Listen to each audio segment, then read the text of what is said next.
guys and welcome back to my channel. So today I'm back with another video, and today I'm going to be doing a foundation testing video. It's been a long ass time since last time I did one of those. So today I'm going to be giving the new Morphe foundation a try. I have heard so many mixed reviews about this, but I really want to like it. However, I do know it's quite a matte foundation, so I don't know how much I will like it, but I'll give it a try. I just wanted to do one of these testing videos because I like doing a word test and I like knowing how good it is for me, how well it works, like if it's a yay or a nay. Also, before I get onto the video, I know I said this last video, but I'm filming this on the Friday, so a day after I film my Thursday upload, and I'm still very, very ill. I think I'm worse today than I was yesterday, and I've got a little bit of a cold and my cough has got a lot worse. So I'm really sorry if I'm not like my happy, bubbly, normal self in this video. Yeah, I'm really sorry about my voice, and hopefully I should be okay very, very soon. Without further ado, I'm just going to roll onto the video and give you my first thoughts and full word test on the new Morphe foundation. Basically, Morphe brought out... It's dropping everywhere. Basically, it was about a month ago now, just under a month ago actually. I think it was the beginning, like the middle of January. Morphe brought out a new foundation, they brought out a concealer, and they also brought out the powder. I'm not actually testing the powder today. I think they might have brought out a primer as well, but don't quote me on that. I didn't actually pick up the powder because it was a very mattifying powder. I don't like mattifying powders. I didn't see the point in like wasting my money on a powder that I would never ever use. Today I'm going to be using my Kiko powder and my own primer just to see how well this works with like a dewy base. But you can see if you can get away with this with a normal to dry skin, because that's actually what my skin is. The shade range to this is absolutely insane. Basically, when you ordered these two online, they also gave you a little sample as well full of all the shades. So this is the Fluidity foundation and they have 60 shades, which is absolutely incredible. Obviously they didn't give me a sample of all 60 shades, but they just gave me a sample of all the lighter shades pretty much, so I could see which one works best for me. I actually picked up the shade F1.10 and I'm very, very scared that it will be way too light for me. And then in the concealer I picked up C1.15, which, why did I pick up the concealer in a darker shade than the foundation? I really don't know. I think I kind of ordered this in a rush, so I'm really, really sorry, but I'm gonna just show you some samples of the lighter foundation just in case you have lighter skin and you don't know which one to go for. Next up, I'm just going to run on to what the foundation says that it does, what kind of foundation it is. So this is the Fluidity Full Coverage Foundation. It's 24-hour long wear, sweat proof, transfer resistant, water resistant, free of oils, fragrance and parabens, great for all skin types. So this does actually claim that it's okay for all skin types. So I'm pretty much within my rights to try this with normal to dry skin. I will say though, my skin in the winter is more on the dry side, but I don't struggle with really, really majorly dry skin. Normally foundations kind of stick to my dry patches. I have like really bad dry patches on like my forehead here is very, very dry at the moment. My cheeks aren't that bad, but like round here and my chin is normally quite bad as well, and foundations do badly sink into my smile lines as well, so we'll see how well this is. Just as like a little like disclaimer, some foundations that I do absolutely love is the Milani 2-in-1 Conceal and Perfect. Now that is not a dewy base foundation and that is quite a semi-matte foundation, but I absolutely love it. It's my favourite foundation at the moment. I love the Ordinary Coverage Foundation, once again not a dewy base foundation. Revolution Conceal and Define Foundation, once again not dewy, and then the Fast Base as well, which is a very dewy foundation. Also the Too Faced Born This Way, once again dewy. But just so you've got like a little overview, I don't just wear dewy foundations, and I do like foundations that are quite semi-matte, even though this claims to be fully matte, but it says it's available for all skin types. So we'll see how well it goes. So the concealer is Instant Full On Concealing Powder, blendable multitasking formula, free of fragrance and parabens, correction, oh that's it in a different language. This is meant to be a full coverage concealer. You do get 4.5 milliliters of product in this, which isn't too bad. And then in the foundation, you get 30 milliliters of product. So this is like a standard sort of foundation size. Obviously, before I start with the foundation and applying it to my face, I'm actually gonna prime my face. I'm gonna prime my face using my favorite primer ever. I literally use this with every single foundation. I'm gonna use my Honey Dew Me Up primer from NYX, and I'm just gonna apply this all over my face. This gives a nice dewy base for my foundation to stick to, which I thought for this video I'll actually put a dewy primer underneath the foundation and see if it makes any difference.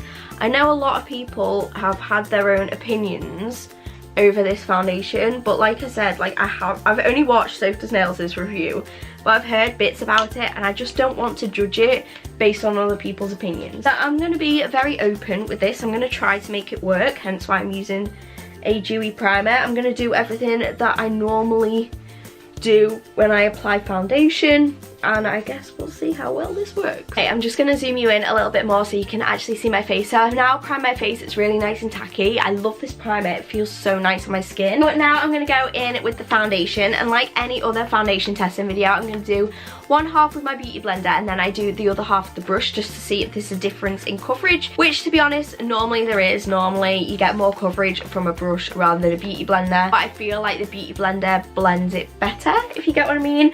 And I will be using my Morphe sponge for this. This is what the foundation looks like when it's out of the box. It actually doesn't look that bad. I think it's one of these like squirty ones though, which yeah, it is. I'm a little bit sad about because I like foundations that have a pump on them as opposed to like having to like squirt out the product out the bottom, which is what this one is. Don't really like foundations in a tube. I prefer it in a glass bottle, but that's the only thing I'd really say about the packaging. I don't think the colour actually looks that bad. Guess we'll see. I'm always paler in winter, obviously. I don't really tan that much anyway. But I'm gonna give it a try. Oh my gosh, my voice is literally going live. I'm gonna put my sleeves up for this so I don't get it all over my nice cardigan. And what I'm gonna do is just do what I normally do. So I'm gonna put a little bit on my finger. Oh, it smells like, it smells exactly like the foundation from the Body Shop. It's actually, the formula this actually isn't that thick. So I'm just gonna blend it in on this side with my beauty blender and then this side with my brush. I feel like I've got more product on this side rather than this side. Okay, that's alright coverage, but I think it might be too light for me. And I never have this problem with foundations. Yeah, I should have definitely have picked up a darker foundation than this. Okay, so this is the coverage from the beauty blender side. I actually don't mind that. I actually think it looks quite nice. Like, I think it works very well with my dewy primer underneath. Like, it's not fully matte. It doesn't feel fully matte. I like how it blended. So I'm gonna try this side with my brush and see if it blends any differently to the beauty blender side. Oh my gosh, right, I'm not being funny, but I always struggle to blend in foundations with a brush. I always think that they're an absolute pain to blend in with a brush. I'm just not a brush sort of gal, but that blends so nicely. Like, even this side, it blended really, really easily. And ignore the fact that the foundation, like I said, is too light for my skin tone. Like, we'll just ignore that and we'll just kind of leave that to it because there's nothing I can do about it now. But that blends really nicely and I think it looks really, really nice on my skin as well. I would say that this side looked a bit more dewier than this side, so I'd probably use it with a beauty blender. Also because beauty blenders are easy. But like, if I couldn't be bothered to wet my beauty blender, it's not the end of the world if I blended it in with a brush because that's still blended quite well. Okay, so next I'm gonna move on to the concealer. Like I did mention, I've got the concealer in the shade C1.15, so the concealer's darker than the foundation, but it's fine. So, oh, this might make it actually a good shade if I was to use another foundation, like my EX1 foundation that actually oxidizes. This might be good. Okay, so this looks like a really, really light concealer, which I like. I've been on a little concealer tangent recently. Oh, and the applicator's really, really flat. Like, let me show you. Okay, so I hope that it's focused. I'm really sorry if it isn't because my camera is quite bad at focusing. But as you can see, the applicator is really, really flat. And I actually do really like the packaging of this. Like, this comes in a nice bottle. Normally, I put my concealer just under my eyes. Actually, it's a really nice concealer shade. Oh, okay. It reminds me, the shade colour.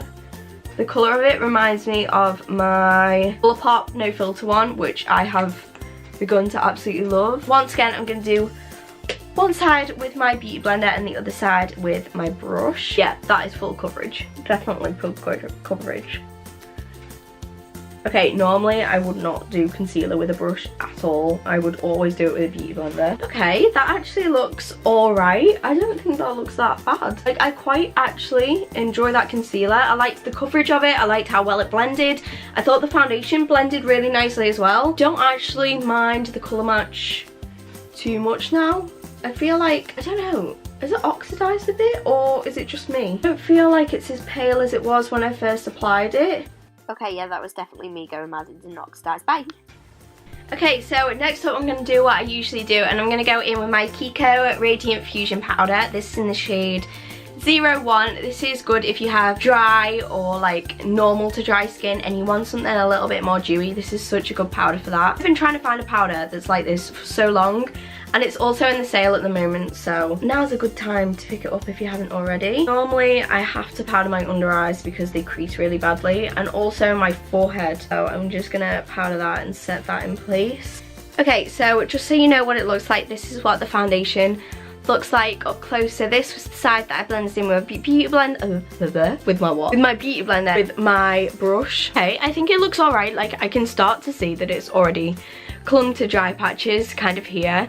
Like, if you look really, really closely, you can see that it has definitely gone dry in certain places already, but it doesn't actually look too bad. Like, you can still see the dewiness from the primer. Okay, so what I'm gonna do now is I'm actually gonna bronze up my face, do my highlighter. I'm not actually gonna do eyeshadow today, but I'm gonna do the rest of my base makeup, and then I will come back and do a few different check-ins. Normally in these videos I do a 8-hour wear test, so you know how it wears throughout the day, and I feel like 8 hours is like your average sort of daytime, like it's your average working day, your average day in school, etc. So I'm gonna do the rest of my base makeup, and then I will be right back and do some check-ins for you guys, and we'll see how well this foundation wears.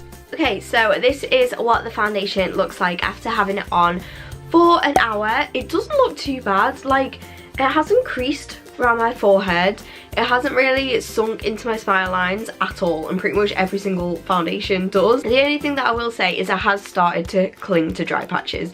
Like, you can see if you look at my cheeks, I don't know if you could see that on camera, but when I look up to the mirror, you can see like it's clung to my dry patches, and it looks quite dry on my cheeks, and like pretty much just wherever I normally get dry patches, like it's clung to it. It does feel a lot more matte now than it did when I first put it on. And I also did forget to mention that I did also use a setting spray with it. I used my NYX Dewy Finish setting spray just to make it a little bit more dewy. But actually, this doesn't look too bad. Like, from a distance, you won't think, oh, that looks awful on her skin, like it clings really badly to her dry patches. Think, you know what, that looks okay, and it feels alright. It feels like a little bit matte and like, but not majorly matte, not like the NYX matte foundation felt on me. So far, so good. Okay, so I'm currently outside because I decided to do, for my 2-hour check-in, I decided that I would do it outside, please excuse the wind, just to show you what it looks like in natural lighting as opposed to like my studio light. So as you can see, it has sunk into my smile lines quite bad. More this side than this side. It's also gone quite dry in around my nose as well. Some of the foundation may have come off around my nose, but that's because I've been blowing my nose because obviously I have a cold.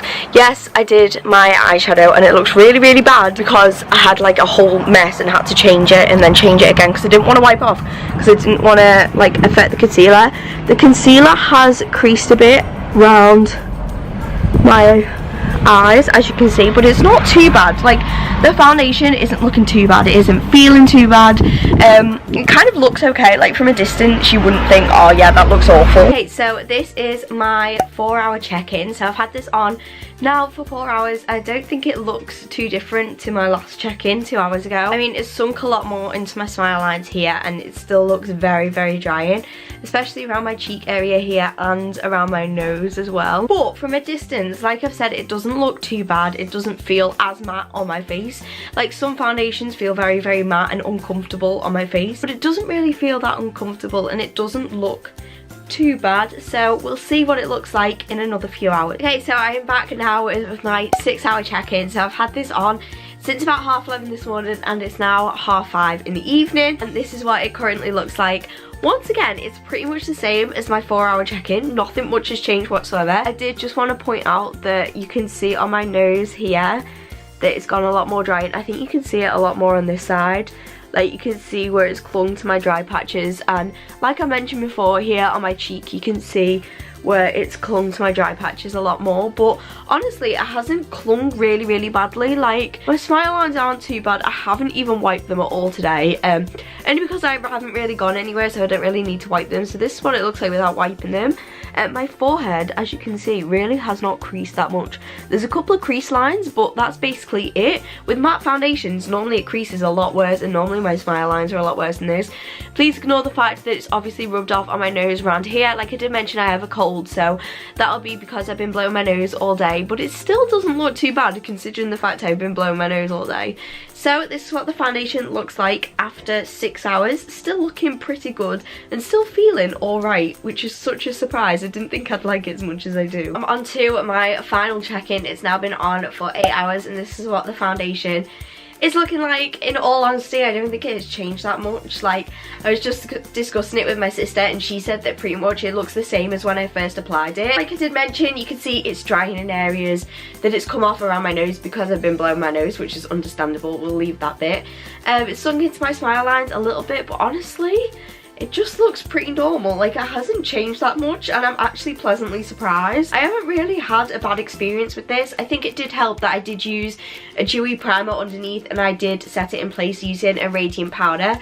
I think that really did help with my normal to dry skin, but overall, I'd definitely wear this foundation again. I'd also wear the concealer again. Yeah, the concealer did crease a little bit around my eyes, as you could have seen, but honestly, I don't think this foundation is that bad. I'd say that it's definitely worth a try, and I'd say that it definitely did work for my skin type, and I didn't think it would at all. Okay, so that was my full review and first impressions on the new Morphe foundation.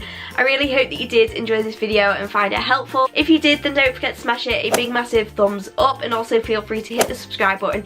If you haven't already, make sure you do also tap that bell down below so you are notified every single time I post a new video. As always, all my social media links will also be linked right down below, and I also do Instagram looks and videos on my Instagram, so if you want to follow me there, then feel free to. Once again, thank you so incredibly much for watching, and hopefully I will see you on my next video. Bye!